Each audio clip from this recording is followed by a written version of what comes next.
Lu mau kurban apa ngurbanin gua? Ini gua bawa ke rumah lu ya. Kok ada-ada aja sih lu? Dah. Kalau lu mau kurban yang bener aja. Ini sempet kabur tadi lo. Udah gila lu. T-Rex dijadiin hewan kurban. Woi Denny, lu kira-kira kalau mau kurban, masa sih nggak mau dikurbanin? Sebelum dikurbanin, kita yang jadi kurban. Itulah tadi video-video yang dibuat dengan teknologi Artificial Intelligence atau AI. Semua video itu tidak nyata loh. Masa iya? Ada orang mau kurban singa atau dinosaurus? Nah, akhir-akhir ini, video buatan AI seperti tadi itu banyak sekali beredar di media sosial. Kalau tidak teliti, kita sulit membedakan antara video asli dengan video buatan AI. Tahu gak sih, kalau AI itu bukan barang baru, AI sudah dipikirin sejak tahun 1950-an.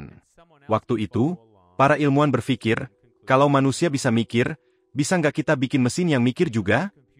Jadi mulailah mereka bikin komputer yang bisa belajar pelan-pelan kayak bayi baru lahir. Dulu masih lelet banget.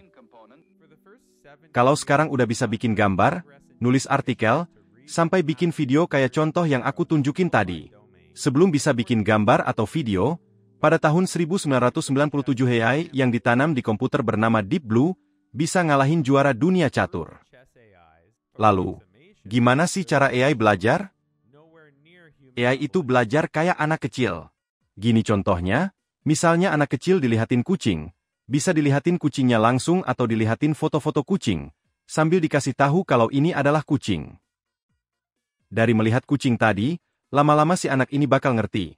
Oh, ini kucing, hewan berkaki 4, ada bulunya, punya ekor, bisa bersuara ngeong.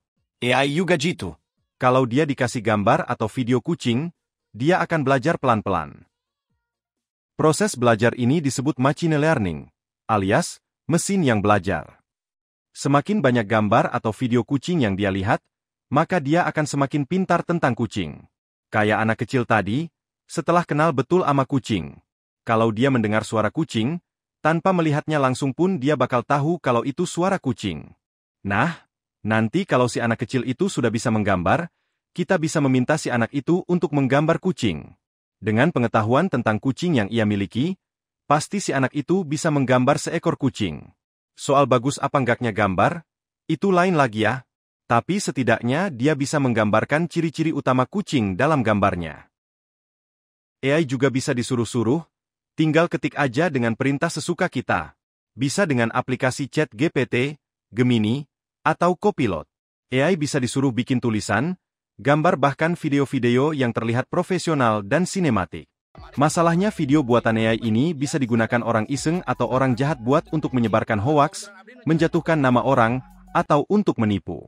Jadi jangan langsung percaya kalau lihat video yang mirip dengan aslinya.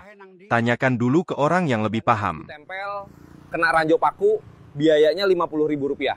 Oke. Mungkin kita bertanya, kenapa sekarang AI bisa terlihat pintar seperti manusia? Jawabannya karena proses belajarnya cepat banget. AI bisa membaca 1000 halaman dalam 1 detik. Selain itu, AI punya ingatan yang sangat rapi. Nggak kayak manusia yang suka lupa naruh kunci. AI juga bisa dilatih 24 jam non-stop. Bayangin tuh, sudah belajarnya cepat. Ingatannya kuat dan bisa belajar 24 jam non-stop. Namanya juga mesin ya. Tapi hati-hati, kalau datanya salah, AI juga bisa salah. Sama kayak anak-anak, kalau belajarnya dari info ngaco, ya jadi salah juga. Misalnya saat anak kecil tadi melihat kucing, kita sengaja ngasih tahu kalau yang dia lihat itu macan. Begitu terus berulang-ulang. Kalau tidak ada yang ngingetin atau mengoreksi, maka dalam memori anak kecil tadi, dia akan memahami kucing sebagai macan. Meskipun perkembangan AI sangat dahsyat, tapi AI tetap beda sama manusia. Karena AI nggak punya perasaan, nggak punya insting dan nggak punya hati nurani. AI memang sangat pintar, tapi manusia itu bijak. Jadi AI itu kayak asisten, kita tetap bosnya. Kita tetap jadi orang yang ngatur teknologi, bukan diperintah teknologi.